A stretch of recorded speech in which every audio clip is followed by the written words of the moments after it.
everyone, Tifa here, Travel with Tifa. Today I'd like to talk about a Princess Alaska cruise, Inside Passage, and review the cruise I took on the Star Princess. We took our cruise in September, going southbound from Anchorage to Vancouver. And as you're flying into Anchorage, be sure to look out your airplane window. You'll see all the glaciers from above in their glory. I won't be getting into too many onboard activities since they can vary from ship to ship, so we'll stick with the excursions on this one.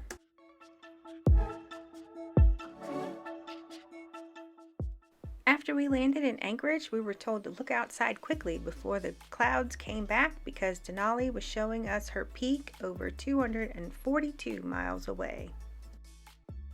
There are flight time restrictions coming into Anchorage because of the Anton Anderson Memorial Tunnel that goes into Whittier where your ship departs.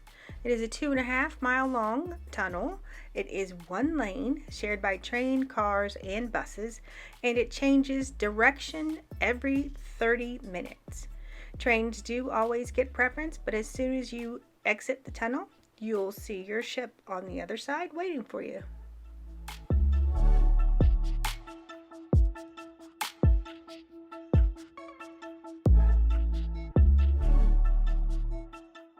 Once you've settled in and set sail, I do recommend going to the shops at Princess and purchasing the Alaska Cruise Companion book and map, only available on Princess Cruise Line. It'll have lots of information and was written by one of Princess's own naturalists. You will have a naturalist on your ship with you, and once you set sail out of Whittier, she'll give talks, lectures, and meet you on the observation deck for any questions.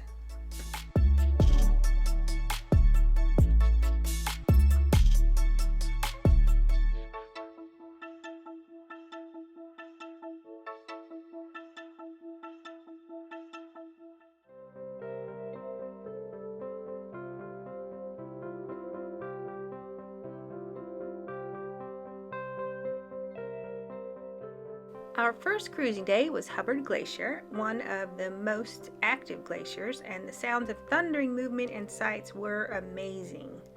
Since we did spend most of our time on the observation deck with the naturalists, I did end up purchasing a heavier coat and hat, and you'll see many of those coats and hats. They're not too expensive. Our great ship captain was Captain Tuvo, who was so much fun, or Captain Bye-Bye as everybody knows him. He's now on the Sky Princess. But he sent down a small boat to bring up pieces of the glacier for all of us to see. And even the next morning, when we finally got to see it, it was so neat to see all the lines in the ice, and we can now say that we held a glacier in our hands.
When you cruise into Glacier Bay, which is a UNESCO World Heritage Site, the park rangers will jump on board and escort you during your cruise into Glacier Bay.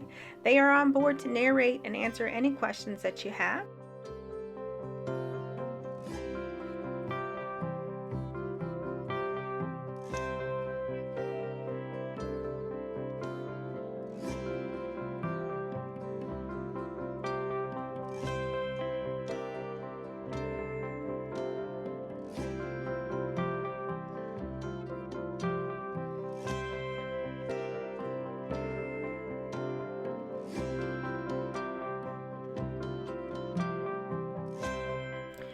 Tidewater glaciers in Glacier Bay are mostly black due to silt and dirt due to all the movement.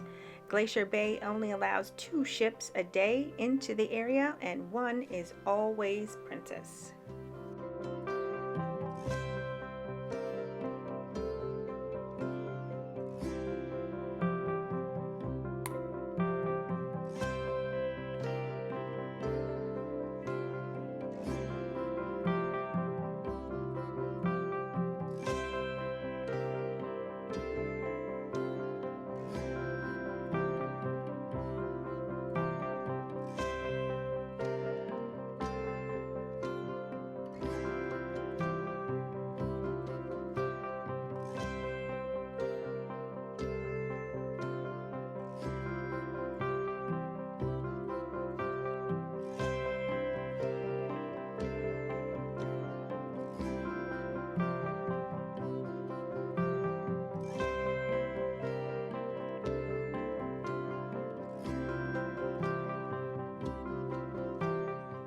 You will see lots of wildlife during your cruise. Harbor seals, sea lions, sea otters, puffins, and even mountain goats up on the rocks, which are just tiny little white specks on the rock face. We even got to see a mama bear walking on the beach with her triplets, which the park ranger said was a treat.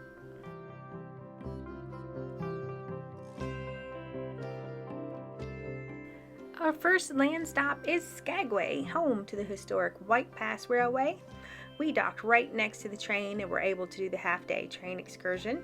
There is a full-day train excursion that does go into Canada and the Yukon, and you would return by bus.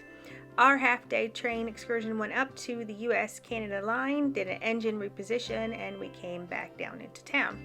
Just a note about that, be sure to sit on the left side of the train going up. They do ask you to swap sides coming back down.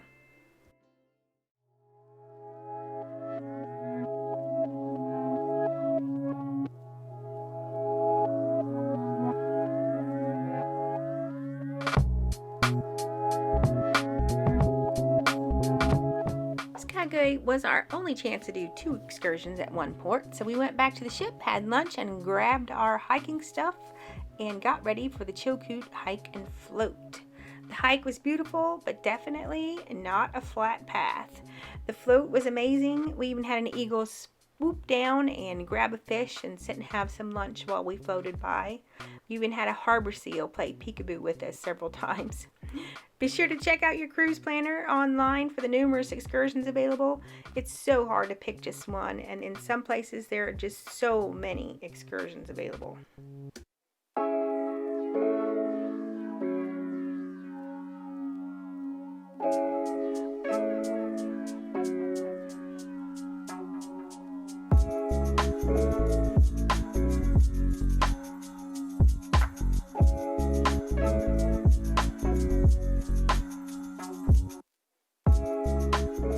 Cruising into Juneau, the tour we picked was a full-day excursion, so we never got to step foot in town. We did a whale watch and saw a pod of humpback whales. We even got to see one breach. Then we had a stop on a small island for lunch, which was fresh salmon right off the barbecue grill.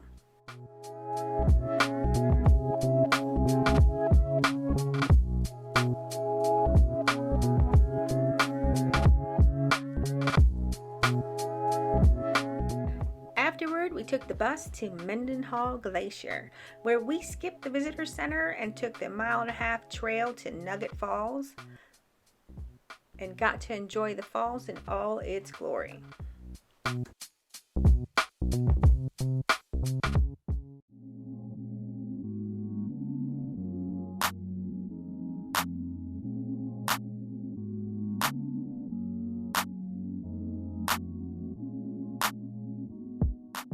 Our last port is in Ketchikan, where we docked right in town.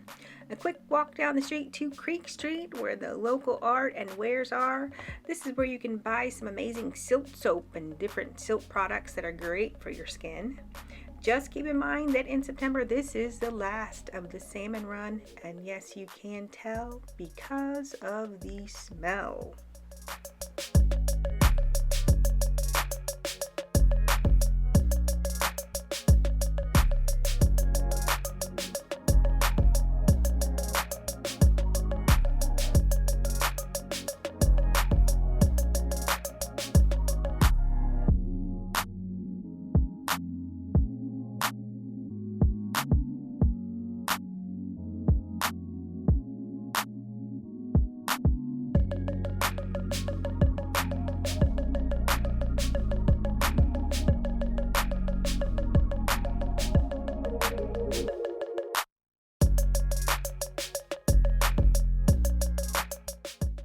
If you have a Deadliest Catch fan from the Discovery Channel show like I do, this is where you can do the Aleutian Ballard Bering Sea Crab Tour.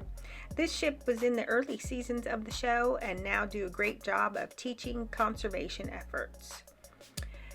And of course you get to see all the different types of crab that they catch. It's a fun and educational tour. I think the crew had as much fun as we did.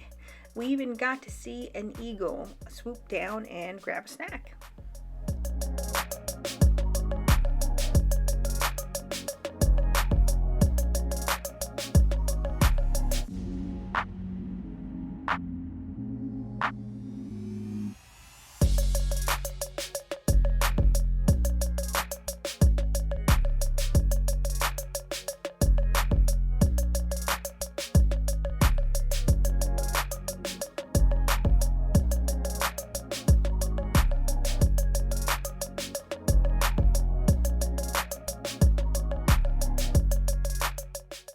Booking an Alaska cruise does take a bit of planning, but it is so worth it.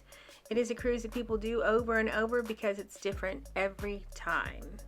Thanks for joining me today. Please don't forget to hit that like button. See you soon.